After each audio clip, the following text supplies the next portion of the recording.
April 2026 is where things really start to change. It doesn't matter what your rising sign is, there is something brand new for every zodiac sign in April. Some big energy coming through in Aries, and one of the most important ingresses of the year. There's some really interesting astrology surrounding that, and we're going to get into all of this today, along with horoscopes for all 12 zodiac signs.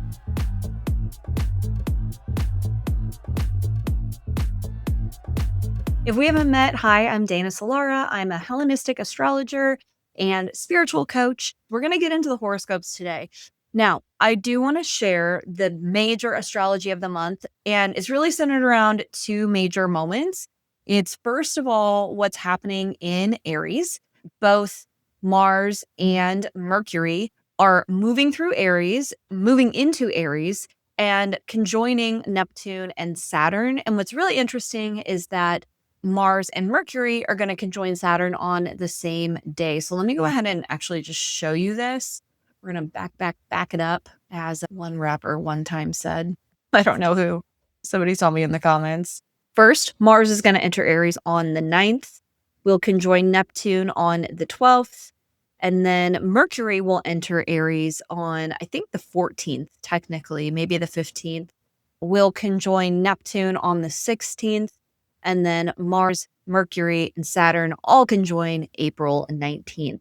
So really the 9th-ish through, I'm going to say, the 21st, we are in the mix of this really strong Aries energy. And what makes it so strong is, number one, Mars is at home here. Number two, Mercury will be out of its post-retrograde shadow by the time it enters Aries. And I think it's actually the same day the shadow ends, Mercury moves into Aries. I may be wrong about that. I'll correct myself in the show notes if so. Suffice it to say, it's very different than the Mercury energy we've had for the last, I would say, 2 months, because we've had a 3-week retrograde in Pisces. Mercury's in detriment and full in Pisces. So this has been a Mercury that's really needed to process, to go back, to go forward, to compost and release what's old and done with. And now Mercury is in Aries, where it can and wants to go really quickly. And of course, Mars being at home here, in Aries is a warrior. It's a gladiator. Insert any warrior archetype that you can think of. That's Mars in Aries. And it's also deeply passionate. So it's not just blind rage. It's fighting for a cause and being passionate about what you are doing in life. So it's a great time to follow our passions. But I think really what this month is asking us to do is get grounded, because an emphasis on fire energy and air energy, fire and air are not grounded at all. Fire is very like, I'm shooting from the cuff, or whatever that expression is. I'm doing it. I'm following my instincts. And that can be really beautiful. The air part of it all is being blown where the wind takes you, although it is quite intellectual, air energy. But combined with fire, this is how wildfires thrive, is heat and air. And we can destroy a lot in the process with not necessarily wanting to do that, right? So we are all going to be navigating this energy of really wanting to go for it and move quickly, especially by the time Uranus enters Gemini, which is on the 25th. Now, that is definitely saying blow up the paradigms, blow it all up. It's the Tower card for the way you see the world, the way you see yourself, the way you see your relationships, the way whatever house topics Gemini activates for you, which is exactly what we're about to talk about. So without further ado, I think let's go ahead and get started with our Aries Rising friends. For Aries Risings, you've got this fat stellium in your first house. You are wanting to spice up, change up, switch up the way you show up for the world. Really thinking, who am I? And what is no longer feeling like it's me? That's what Saturn in your first house is helping you see. Things that you thought were quite important to your identity are now feeling like clothes you're outgrowing. And Mars is going to help you let go of some of those things. Mercury is going to help you articulate it. So again, take it slow. You don't have to throw out every article of clothing you own, right? You don't have to do like a full 180 makeover. It's more of being present for what is. I think it's interesting. Actually, I wasn't planning on talking about this, but I think it's interesting that your second house here will have Venus in her home sign here. Love that for you, for thinking about what are the tools I have? If I'm rethinking how I'm showing up in the world, first house stuff we just talked about, then I kind of have to think, what do I have to give? What is it about me that I want to cultivate and want to bring out? That's very second house. And then you've got Gemini in your third. So when Uranus moves into your third house, you know what's fascinating about the third house is in the traditional lens or through the traditional lens, the third house was called goddess, and it was less about like formal communication, I guess communication the way we think about it as modern people and with a modern astrological lens, and more about having a connection to divine intelligence. So I think you might get a lot of downloads during this time, a lot of really interesting synchronicities that just help you understand where you want to go next. And also changing the most mundane shit of your life to have a huge impact. I went on a walk with a friend yesterday, and we were both talking about how life-changing it is to be able to sit with and appreciate the smallest moments of your day instead of waiting for the best day ever and bemoaning why this is not the best day ever. That's the kind of thing I see happening for you over the next 7 years with Uranus and Gemini, where you're able to see your everyday life in an entirely new way. And so I'm really excited for you there. Let's move now to our Taurus rising friends. Okay, you've got this Aries stellium here in your 12th. This is really giving you a moment to understand the unspoken, unacknowledged ways that you get in your own way. And it could be thinking about the fact that you're a Taurus rising, that maybe you have a tendency or a bent to self-abandonment because you're always thinking about other people, life through the lens of other people. You're quite naturally empathetic if you're a Venus rising person, so Taurus or Libra rising. And so here with this pileup of planets in your 12th, I'm thinking about the stories about putting yourself first that are being put to rest here. And it could go overboard if maybe there's some built up resentment from putting everybody else first that kind of comes to the surface here. It's good for it to come out. Let it come out and have a way to productively work with it. This is what journaling, talking out loud into your voice app, obviously going to a therapist, tapping, breath work, all of these things can help you move through the immediate experience of it so that you can make sense of it and do something about it. Meanwhile, Uranus is going to move into your second house of values, assets, resources, what you have at your disposal to use. And I think you're going to find that it's a lot about repurposing, I think, seeing your literal tangible resources in a brand new way. I could see Taurus risings actually getting into investing with this, doing something different with your money, getting into crypto, like having wild ideas about your resources, both the talents that you possess and what you have to give, and your actual tangible resources. And again, take it one step at a time. Not every idea is a good one. I'm going to say this to everybody, not just Taurus risings, okay? If you have a wild idea, a brand new idea, give yourself a moment to sit with it. And by a moment, like minimum 3 days, give yourself at least 3 days to sit with it. As a Gemini stellium queen myself, I can tell you, Gemini's got that impulsivity too. It wants to move quickly. It wants to iterate, which is awesome. But with Uranus and Gemini, it can just be like full speed ahead without really thinking through the consequences. Be experimental, lean into it, but take your time as well. Okay, let's move on to our Gemini risings. Yo, I'm excited for you. Let's start with Uranus and Gemini because that's the bigger deal for you, it's going to be in your first house for the next 7 years. And this is a just radical rethink of the way you show up in the world. It does not have to be a full-blown identity crisis. I think for those who resist the exploration that Uranus and Gemini in your first house will compel you to do, if you resist that, then yeah, it could show up in a more dramatic way where there's that moment in the play No Exit by Jean-Paul Sartre, which, by the way, was written while Uranus was in Gemini. These are three people who are in a hotel room, and turns out it's hell. They're in hell.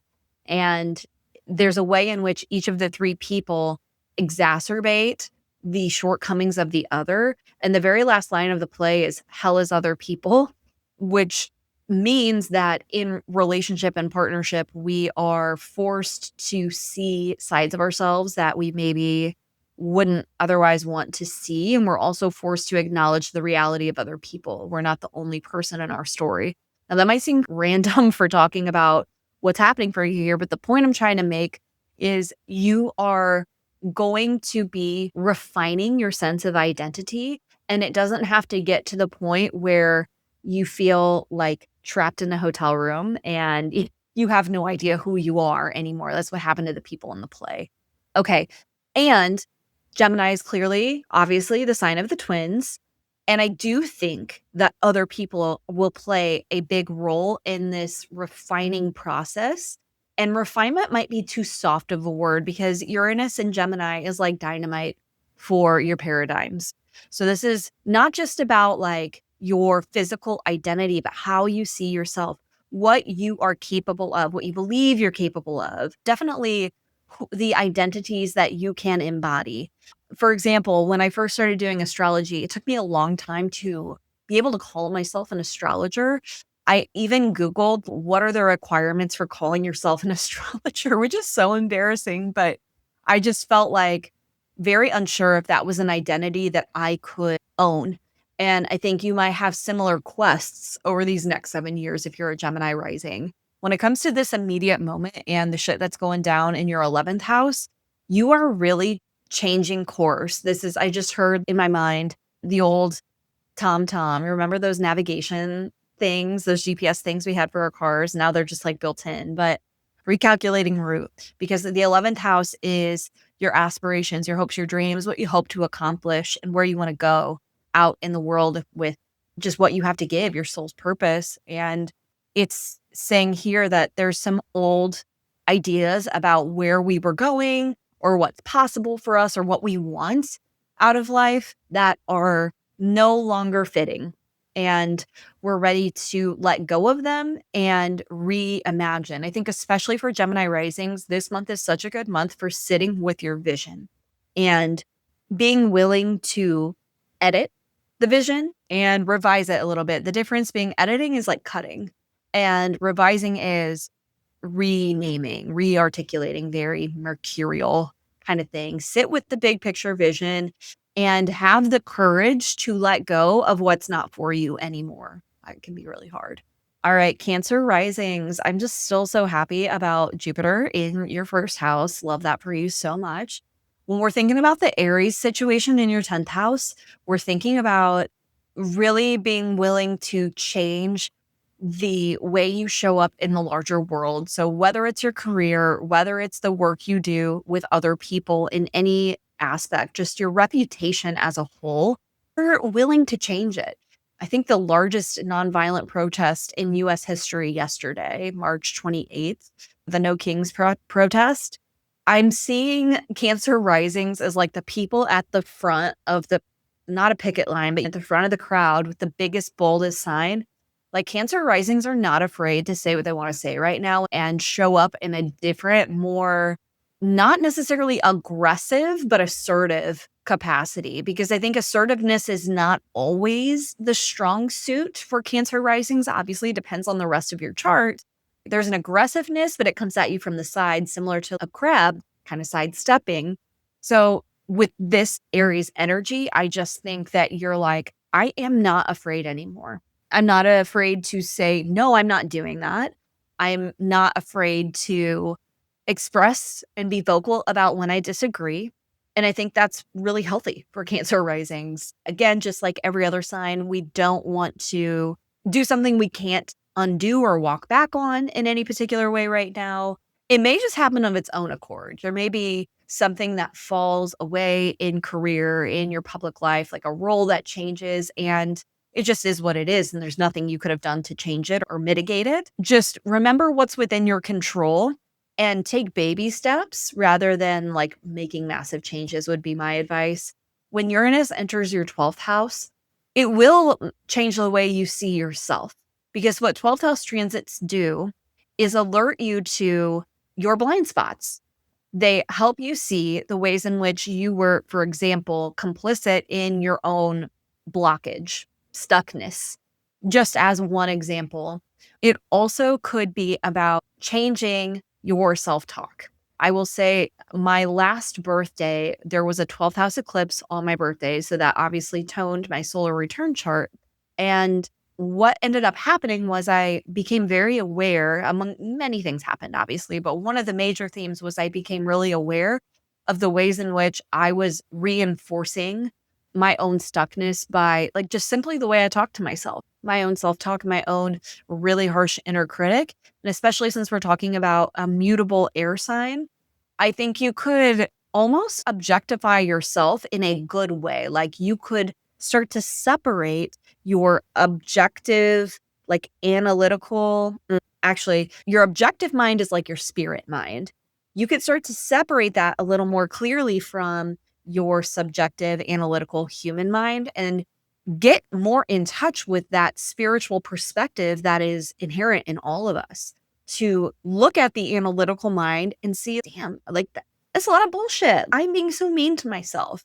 The reason that I can't start what I want to start is because I'm afraid of failing, like that kind of thing. I think you could do some really powerful healing over these next 7 years. Okay, Leo risings. We've got the Aries stellium in your 9th house. It's trining your 1st house. We've got a good little while of the sun exalted in your 9th house. I think you're really changing the why. The why behind why you do what you do is coming up right now. The 9th house I always liken to your basic operating principles, and not basic in like an unimportant way, but really fundamental and foundational. What am I doing here? Why am I doing this? And of course, the 9th house was related to God in the traditional framework. And so it was deeply spiritual. And I think that you might be feeling like maybe there's a grappling with meaninglessness and what makes life meaningful for me. There's an intense desire to connect with something meaningful and to have meaningful experiences. So you may have to do a little soul searching to even name what that is. And then try some new things. Like definitely journal and sit with these questions of what does a meaningful life mean to me? And how can I ensure I create one? What are the beliefs I need to have in order to have a meaningful life? Because we often think that a meaningful life is just about what you do, but it's also about your internal experience. And the 9th house is very much about that. Where do you invest your faith? What do you believe in? What's important to you? And then when Uranus enters your 11th house, your North Star is changing over these next 7 years. And it's going to really depend on what else is going on in your chart as to what that is. But we know the 11th house is the house of aspirations and hopes and dreams, where we want to go. So you might find that, for example, you cared a lot about, just an example for me, I used to care a lot about formal education. Like I wanted a PhD because I wanted to max out on school. I wanted to go as far as you could go. And then as I went through my bachelor's and then my master's, I became very jaded on formal schooling because, frankly, my master's, I really didn't learn a lot. It was a cash grab. And I feel more and more that higher education is valuable. Don't get me wrong, I'm a teacher. Education is valuable. But I think the system is fucked. And as a result, I no longer care about that pursuit. That's the kind of thing I think might happen for you. There's a way in which your North Star becomes a mirage. You're like, oh, I thought it was this, but it's really that. And I actually don't care about that. So I kind of love how this immediate astrology of what's happening in Aries is aligning and supporting the longer haul of what's happening with Uranus and Gemini for you. Next up, we have my Virgo friends. All right, Virgos. We've got this stellium in your eighth house of karma, of debts, of give and take. And I think that really Virgos, there's so many negative stereotypes about Virgos, but I think one positive stereotype is actually like an endless giver. Now, of course, it depends on your chart, blah, blah, blah, but the Virgos I know, the people with Virgo placements that I know, while critical, are quite generous, very generous. It's a self sacrificing thing, I think, that's built into the Virgo archetype. And that being said, I'm thinking about this eighth house action as being a moment of it's my turn. That moment in Black Swan, if you've seen it, where Natalie Portman's alter ego comes through the mirror, and Natalie Portman, who I would argue is quite a Virgo archetype, she's striving for perfection and striving her insane. No offense, Virgos, but there's the wild part of her, the real, the instinctual part of her comes to the surface in that moment and metaphorically and literally kills the perfectionist part of her and says, no, it's my turn. And that is the energy I get from this eighth house situation. And that can be very powerful, empowering, and good. And it can also go too far for all of us, regardless of our rising signs. So this is a time where you want to have a good conversation, okay? If you're starting to feel the resentment boil over and you're tired of being last on the list, you need to have a conversation before you get to this angry point. And look, it may just need to get to the angry point. But if we can go into this with some awareness of, I don't want to burn any bridges. Maybe you do, and that's fine. Then burn the bridge, girl. Don't let me stop you. But I think this is asking for assertiveness with a little bit of grounding where we can still hear the other person. Because I don't know about you, when I get super pissed off, I am not hearing anything the other person has to say. We don't want to get to that point because then we're going to have some harm repair to do. This house, the eighth house, is about the balance, the give and take, and righting the wrongs. And so we want to just make sure we're keeping our side of the street clean, which does involve being honest about how we feel and getting our needs met. So when it comes to Uranus moving into your 10th house, look, I'm very excited for you. I think that you, and really, I think anyone who's got a mutable sign on the ascendant, it's a little bit like being in I don't know why whitewater rafting is coming to me, but it's like, I see you in a raft, whitewater rafting, but you're like holding on to grips. You're not necessarily like rowing, you're holding on to the grips. And it doesn't have to be a bad thing, but it's like, you have no idea what's coming. None of us do. But I think for some reason with Virgo risings, I'm just getting this more strongly that wildly different. You're going to look back in 7 years and be like, holy shit, I never would have guessed that this is what would happen. Very different in the way you show up in the world and the way you want to show up in the world. And because it's an air sign, like what you believe and think about how you show up in the world. I think there's a lot of liberation in this for you of being willing to experiment more and being okay with that process being messy. Because look, Gemini, I can say this as someone with a Gemini stellium, it's a little messy. And if you can embrace the mess of experimentation, this is going to be an incredibly liberating pocket of time in your life. Let us now move on to our Libra risings. Hey, my Libra rising besties, I love you. I'm a Libra rising too. I've thought about this a lot, so I've got a lot to say. The 7th house is the house of others, our partnerships. Some say open enemies, and the way in which we partner with other people. Now, I was really worried about this for myself. Just Saturn and Neptune moving into the 7th. I was worried about my marriage, frankly. And I want to name that out loud because I think it's normal to have that gut immediate reaction of a little bit of fear and anxiety. And I also want you to just simply say, yep, that's here. But that is one of really infinite manifestations that this could manifest as. And it likely won't be that you'll break up with your partner or whatever. I can't guarantee that, of course, but I think most of us are not going to experience that this way. It's more so that we're going to need to get honest about what we need in partnership. And it could be our partners getting honest with us. We may be taken to task for something. Someone might be mad at us. God forbid. I hate it as much as you do. And I think really it's about learning to be okay with that and to not internalize that. You can be upset with me and I can be accountable for any harm that I've done without believing I'm a bad person. There's a healing in that. And does it sound fun? Hell no. I don't want to do that necessarily, but I definitely see the benefit of being able to sit with someone else's negative feelings about me and not take it personally. That's what I think this shorter experience is about. And then when it comes to Uranus entering the ninth house, I think we're all going to be psychic after. Just kidding. I don't know. Maybe though. The ninth house is certainly about divination. It's about spirit and spirituality and having a connection with source. Also, it can be about long distance travel and going new places, learning new things, educational pursuits. I think more than any other rising sign, we're going to be so many fucking rabbit holes, you guys. Like, it's going to be awesome. We may go looking for answers we can't find, though. And I could see this easily becoming manic. Like, I must know. And sometimes you cannot know. So, we'll need to know when it's time to step away a little bit and come up for a breather. I do love, though, that we're going to get a grand trine eventually between Uranus in the ninth, our ascendant, and Pluto.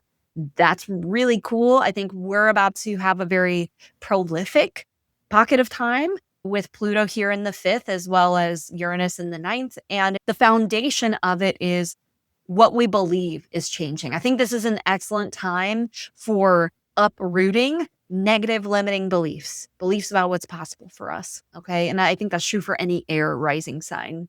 Okay. Let's talk to our Scorpio rising friends. We've got the pileup of Aries planets in your sixth house. This is a change in your health and maybe your health regimen.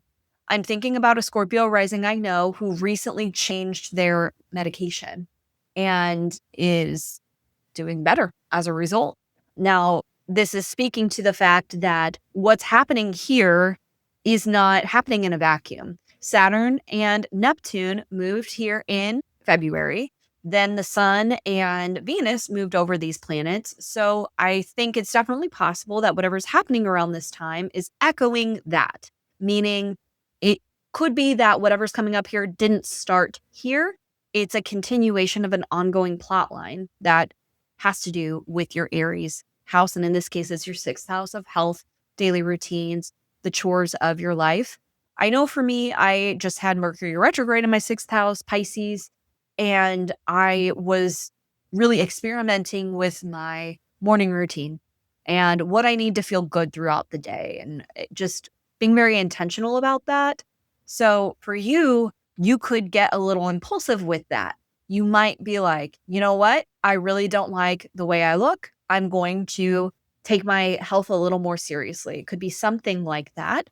And maybe, again, it didn't start here and you just start experimenting with new ways of doing things. But because of this really charged, passionate, maybe assertive energy that we have going on here, you could maybe go too hard and hurt yourself. So I want you to just to pace yourself with whatever it is you're trying to start or whatever it is that's coming up here. And if you happen to get hurt, which I don't think it may not happen to you that way, right? But that's a possibility that we can't ignore here. If there's an injury of any kind, don't rush the healing process. Okay. Let yourself take your time and heal. Now, with Uranus moving into your eighth house, this is, and I just lived through this with Uranus and Taurus in my eighth. This is big changes in the way you partner with other people. So for me, while Uranus was in my eighth, I got married. We sold my husband's house. We moved into an apartment. Then we bought our new house. I think I got a car. Like all of the, I guess, top of mind things you think of with the eighth house with like contracts, agreements, shared resources. But there's also definitely a renegotiation of the way that I interact with people and a radical revision of what I think I owe people, because I would say I tend to or used to really give way more than I should. And I have, I think, learned how to navigate that a little bit better. And for you, it's going to manifest in an airy way. So it's definitely more of like the random thought that comes up of like, why do we do it this way? This doesn't really work for me. Let's change the way we do this. You might be moving, you might be renegotiating contracts, you might be investing. And as with everything that I've said over and over again, take it slow, take it one step at a time, sit with it. It's definitely a good idea to consult with somebody else. We're talking about the sign of the twins. So, whomever you're involved with in whatever ventures you become involved with, don't do it on your own. Join forces with the other person involved so that it can be a dialogue. And I think that is where you're going to find the liberation. I wonder, as a Scorpio rising, how much you feel like you have to do by yourself. The Scorpio risings I know can be a little guarded and keep it all close to the vest, if that's even the right expression. And you might find that you really like being in partnership more than you realized in over these next couple of years. I'm excited for you. My Sag risings, you've got this stellium in your 5th house here with all the Aries placements, trining your 1st house by whole sign. This feels like a fun and flirty moment. The 5th house is joy, pleasure. It's very fun and flirty. Maybe don't spend 3 hours on Bumble. People don't even use Bumble anymore. They use Hinge. I don't know. I haven't been on the apps in a long time, but it's like you go on a date and somebody you went on a date with last week at the bar too, and you're like, oops. That's the kind of take it too far energy I could see manifesting with the 5th house here. But it could be like such a prolific creative time for you where you are just really sitting with how you want to use your life force energy to create new things in the world. And there's a lot of passion behind it, which I love for you because as a Sagittarius rising, you need that. You need that fire. You need that passion. So there's a lot of new things being created through you right now. And then Uranus is moving into your 7th house. The way that you think about partnership is getting a radical makeover. You are going to think completely different about partnerships and the way that you want to partner with other people over these next 7 years. And I think there's always a way with 7th house stuff that 1st house stuff is implicated.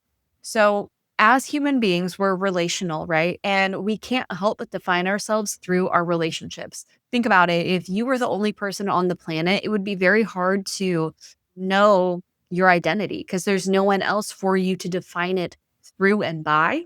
We need other people in that way.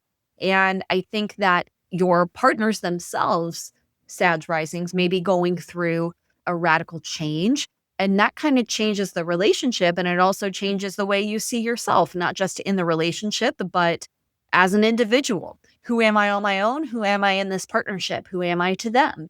I think those are the kinds of questions that you're working through, but the relationship itself can be a container for deep liberation over these next 7 years. So that is quite exciting. Cap risings, we've got this stellium in your 4th house. You, of all people, might be like really spring cleaning. We're getting a dumpster and we're throwing shit out. It's time to clean out the house. And that could also be taken figuratively. It could be literal, but it could be very figurative as well, where you're doing a bit of soul searching, deep diving into the depths of your own, maybe family line, maybe family trauma, even trying to understand where certain plot lines all started and what you're no longer willing to carry forward with you. I also think about maybe there's a unification with the family, even. And we don't think about that with Mars, but there is a passion here. Maybe we're fighting for something within the family at home. There's something that we're fired up about, and we really want to defend when it comes to the family, when it comes to home life. And that can go too far as well. So pay attention to the effect that passion and fervor has on other people, because sometimes we're really passionate and we're trying to incite other people. We want them to care, but it can have the opposite effect if we lay it on too thick. So keep that in mind as you're working through this month and this energy with Aries.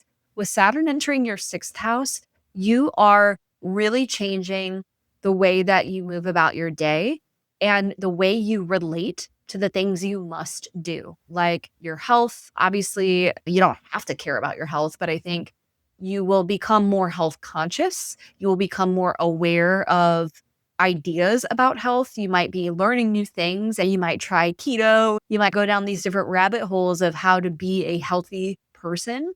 And I think there certainly will be experimentation with how you go about the chores of your day.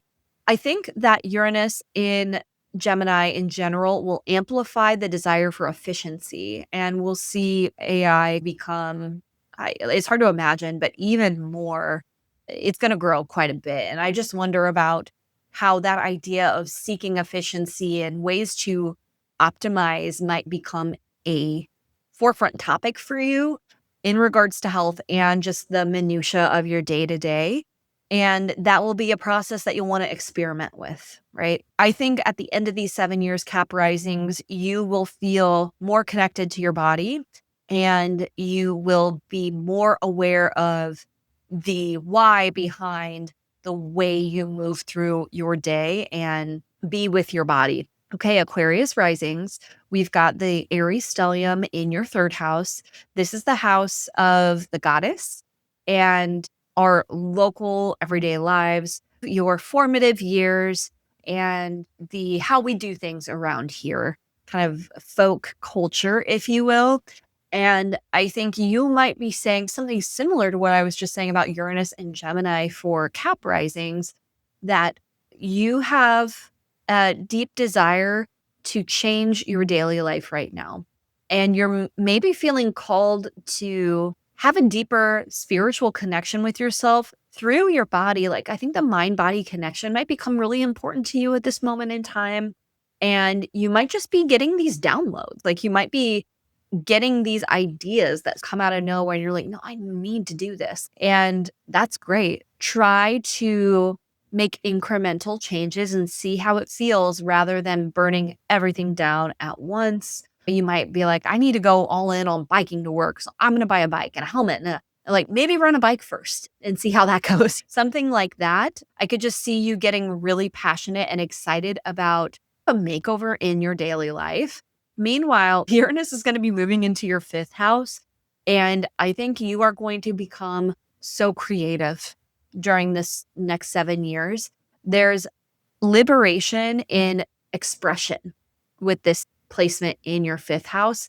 Obviously, Gemini is an air sign, so it is about communicating and exploring ideas and being inventive. And I think you might become very experimental with that which you want to create, whether that's creating a beautiful home for your family or creating art or creating a business, anything that you want to channel through you. I really believe everything we create, we are just channeling through us. It's source working through us and we are the conduit. And I think you're going to understand that on a really visceral level over the next 7 years. And it's going to come out of left field. You're going to be like, all of a sudden, I want to learn paper mache. What? Forgot that was even a thing.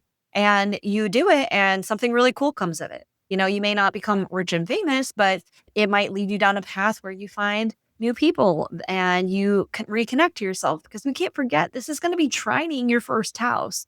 So it's fortifying for your identity in some way. So I love that for you. And then last but not least, we've got to talk about Pisces risings. I love you guys so much.